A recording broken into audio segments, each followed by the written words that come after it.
ॐ श्री गणेशाय नमः।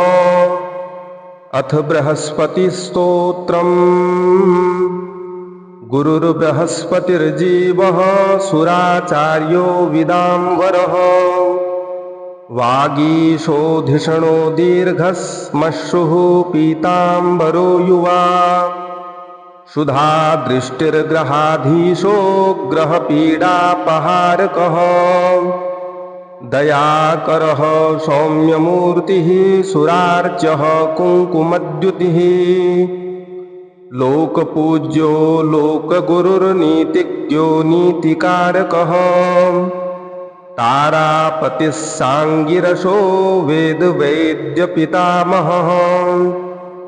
भक्त्या बृहस्पतिं स्मृत्वा नामान्येतानि यः पठेत्। अरोगी बलवान् श्रीमान् पुत्रवान् सह भवेन्नरः। जीवेद् वर्षशतं मर्त्यः पापं नश्यति नश्यति। यः पूजयेत् गुरुदिने पीतगन्धाक्षताम्बरैः। पुष्पदीपोपहारैः स पूजयित्वा बृहस्पतिम्। ब्राह्मणान् भोजयित्वा च पीडा शान्तिर्भवेत् गुरोः। इति स्कन्दपुराणे बृहस्पतिस्तोत्रम् सम्पूर्णम्। ॐ श्री गणेशाय नमः। अथ बृहस्पतिस्तोत्रम्। गुरुर्बृहस्पतिर्जीवः सुराचार्यो विदाम्बरः। वागीशोधिषणो दीर्घश्मश्रुः पीताम्बरो युवा।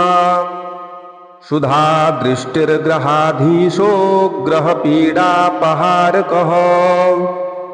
दयाकरः सौम्यमूर्तिः सुरार्चः कुङ्कुमद्युतिः। लोकपूज्यो लोकगुरुर्नीतिज्ञो नीतिकारकः। तारापतिः साङ्गिरसो वेदवैद्यपितामहः। भक्त्या बृहस्पतिं स्मृत्वा नामान्येतानि यः पठेत्। अरोगी बलवान् श्रीमान् पुत्रवान् सह भवेन्नरः। जीवेद् वर्षशतं मर्त्यः पापं नश्यति नश्यति। यः पूजयेत् गुरुदिने पीतगन्धाक्षताम्बरैः। पुष्पदीपोपहारैः स पूजयित्वा बृहस्पतिम्। ब्राह्मणान् भोजयित्वा च पीडा शान्तिर्भवेत् गुरोः। इति स्कन्दपुराणे बृहस्पतिस्तोत्रम् सम्पूर्णम्। ॐ श्री गणेशाय नमः। अथ बृहस्पतिस्तोत्रम्। गुरुर्बृहस्पतिर्जीवः सुराचार्यो विदाम्बरः। वागीशोधिषणो दीर्घश्मश्रुः पीताम्बरो युवा। शुधा दृष्टिर्ग्रहाधीशो ग्रहपीडापहारकः। दयाकरः सौम्यमूर्तिः सुरार्चः कुङ्कुमद्युतिः। लोकपूज्यो लोकगुरुर्नीतिज्ञो नीतिकारकः। तारापतिः साङ्गिरसो वेदवैद्यपितामहः।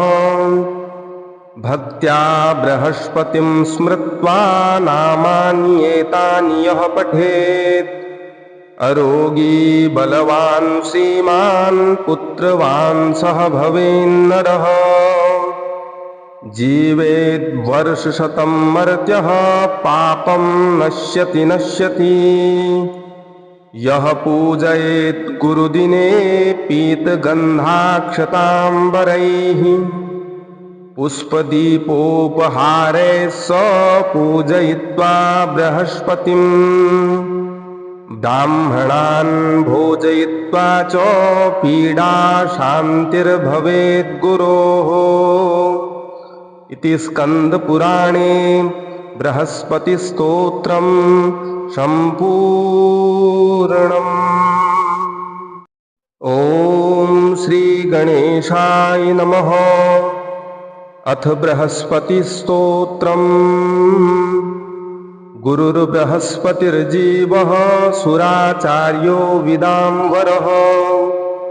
वागीशोधिषणो दीर्घश्मश्रुः पीताम्बरो युवा। शुधा दृष्टिर्ग्रहाधीशो ग्रहपीडापहारकः। दयाकरः सौम्यमूर्तिः सुरार्चः कुङ्कुमद्युतिः। लोकपूज्यो लोकगुरुर्नीतिज्ञो नीतिकारकः। तारापतिः साङ्गिरसो वेदवैद्यपितामहः। भक्त्या बृहस्पतिं स्मृत्वा नामानि एतानि यः पठेत्। अरोगी बलवान् श्रीमान् पुत्रवान् सह भवेन्नरः। जीवेद् वर्षशतं मर्त्यः पापं नश्यति नश्यति। यः पूजयेत् गुरुदिने पीतगन्धाक्षताम्बरैः। पुष्पदीपोपहारैः स पूजयित्वा बृहस्पतिम्। ब्राह्मणान् भोजयित्वा च पीडा शान्तिर्भवेत् गुरोः। इति स्कन्दपुराणे बृहस्पतिस्तोत्रम् सम्पूर्णम्। ॐ श्रीगणेशाय नमः। अथ बृहस्पतिस्तोत्रम्। गुरुर्बृहस्पतिर्जीवः सुराचार्यो विदाम्बरः। वागीशोधिषणो दीर्घश्मश्रुः पीताम्बरो युवा। शुधा दृष्टिर्ग्रहाधीशो ग्रहपीडापहारकः।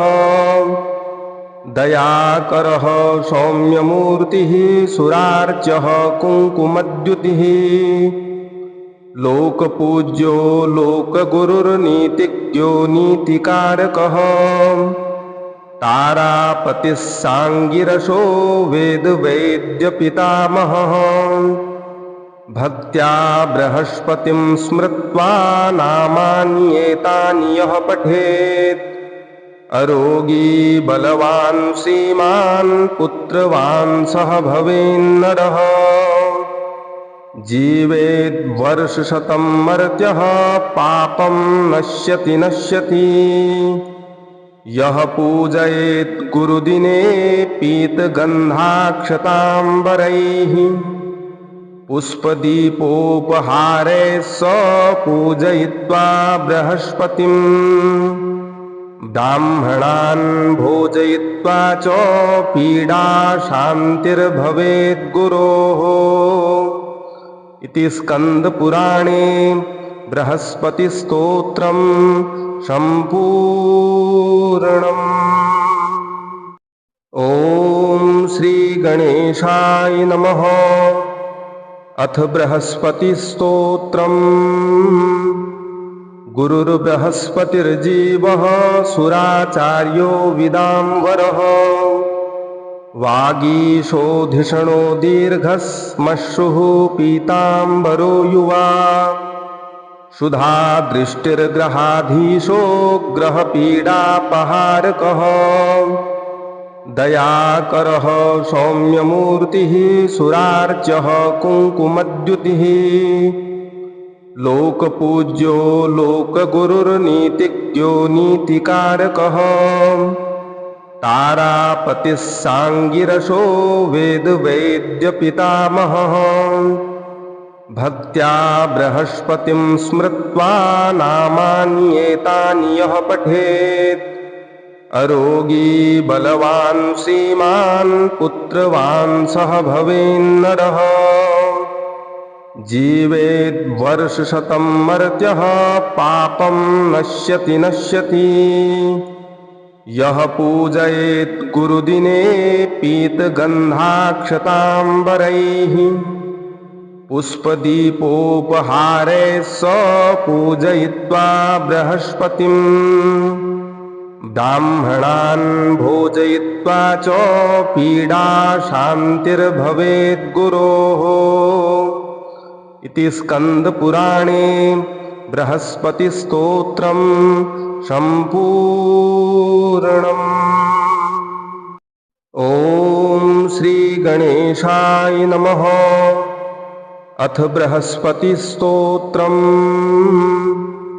गुरुर्बृहस्पतिर्जीवः सुराचार्यो विदाम्बरः वागीशोधिषणो दीर्घश्मश्रुः पीताम्बरो युवा सुधा दृष्टिर्ग्रहाधीशो ग्रहपीडापहारकः दयाकरः सौम्यमूर्तिः सुरार्चः कुङ्कुमद्युतिः लोकपूज्यो लोकगुरुर्नीतिज्ञो नीतिकारकः तारापतिः साङ्गिरसो वेदवैद्यपितामहः भक्त्या बृहस्पतिं स्मृत्वा नामान्येतानि यः पठेत् अरोगी बलवान् श्रीमान् पुत्रवान् सह भवेन्नरः जीवेद्वर्षशतं मर्त्यः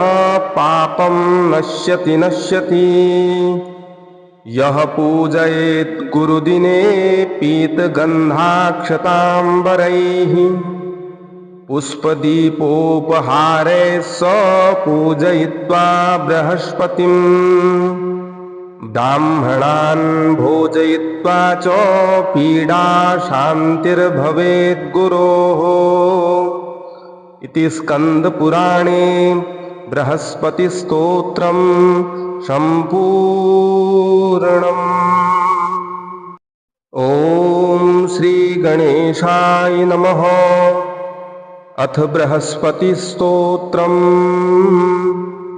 गुरुर्बृहस्पतिर्जीवः सुराचार्यो विदाम्बरः वागीशोधिषणो दीर्घश्मश्रुः पीताम्बरो युवा सुधा दृष्टिर्ग्रहाधीशो ग्रहपीडापहारकः दयाकरः सौम्यमूर्तिः सुरार्चः कुङ्कुमद्युतिः लोकपूज्यो लोकगुरुर्नीतिज्ञो नीतिकारकः तारापतिः साङ्गिरसो वेदवैद्यपितामहः भक्त्या बृहस्पतिं स्मृत्वा नामान्येतानि यः पठेत् अरोगी बलवान् श्रीमान् पुत्रवान् सह भवेन्नरः जीवेद्वर्षशतं मर्त्यः पापं नश्यति नश्यति। यः पूजयेत् गुरुदिने पीतगन्धाक्षताम्बरैः पुष्पदीपोपहारैः स पूजयित्वा बृहस्पतिम् ब्राह्मणान् भोजयित्वा च पीडा शान्तिर्भवेत् गुरोः। इति स्कन्दपुराणे बृहस्पतिस्तोत्रम् सम्पूर्णम्। ॐ श्रीगणेशाय नमः। अथ बृहस्पतिस्तोत्रम्। गुरुर्बृहस्पतिर्जीवः सुराचार्यो विदाम्बरः वागीशोधिषणो दीर्घश्मश्रुः पीताम्बरो युवा सुधा दृष्टिर्ग्रहाधीशो ग्रहपीडापहारकः दयाकरः सौम्यमूर्तिः सुरार्चः कुङ्कुमद्युतिः लोकपूज्यो लोकगुरुर्नीतिज्ञो नीतिकारकः तारापतिः साङ्गिरसो वेदवैद्यपितामहः भक्त्या बृहस्पतिं स्मृत्वा नामानि एतानि यः पठेत् अरोगी बलवान् श्रीमान् पुत्रवान् सह भवेन्नरः जीवेद् वर्षशतं मर्त्यः पापं नश्यति नश्यति यः पूजयेत् गुरुदिने पीतगन्धाक्षताम्बरैः पुष्पदीपोपहारैः स पूजयित्वा बृहस्पतिम् ब्राह्मणान् भोजयित्वा च पीडा शान्तिर्भवेत् गुरोः इति स्कन्दपुराणे बृहस्पतिस्तोत्रम् सम्पूर्णम्। ॐ श्रीगणेशाय नमः। अथ बृहस्पतिस्तोत्रम्। गुरुर्बृहस्पतिर्जीवः सुराचार्यो विदाम्बरः वागीशोधिषणो दीर्घश्मश्रुः पीताम्बरो युवा सुधा दृष्टिर्ग्रहाधीशो ग्रहपीडापहारकः दयाकरः सौम्यमूर्तिः सुरार्चः कुङ्कुमद्युतिः लोकपूज्यो लोकगुरुर्नीतिज्ञो नीतिकारकः तारापतिः साङ्गिरसो वेदवैद्यपितामहः भक्त्या बृहस्पतिं स्मृत्वा नामानि एतानि यः पठेत् अरोगी बलवान् श्रीमान् पुत्रवान् सह भवेन्नरः जीवेद् वर्षशतं मर्त्यः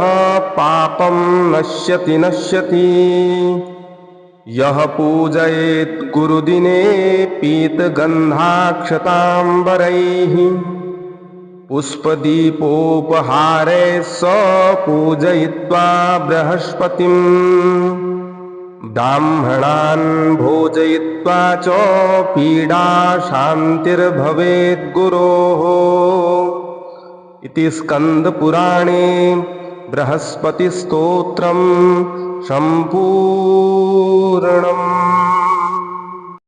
ॐ श्रीगणेशाय नमः। अथ बृहस्पतिस्तोत्रम्। गुरुर्बृहस्पतिर्जीवः सुराचार्यो विदाम्बरः वागीशोधिषणो दीर्घश्मश्रुः पीताम्बरो युवा सुधा दृष्टिर्ग्रहाधीशो ग्रहपीडापहारकः दयाकरः सौम्यमूर्तिः सुरार्चः कुङ्कुमद्युतिः लोकपूज्यो लोकगुरुर्नीतिज्ञो नीतिकारकः तारापतिः साङ्गिरसो वेदवैद्यपितामहः भक्त्या बृहस्पतिं स्मृत्वा नामानि एतानि यः पठेत् अरोगी बलवान् श्रीमान् पुत्रवान् सह भवेन्नरः जीवेद् वर्षशतं मर्त्यः पापं नश्यति नश्यति यः पूजयेत् गुरुदिने पीतगन्धाक्षताम्बरैः पुष्पदीपोपहारैः स पूजयित्वा बृहस्पतिम् ब्राह्मणान् भोजयित्वा च पीडा शान्तिर्भवेत् गुरोः इति स्कन्दपुराणे बृहस्पतिस्तोत्रम् सम्पूर्णम्।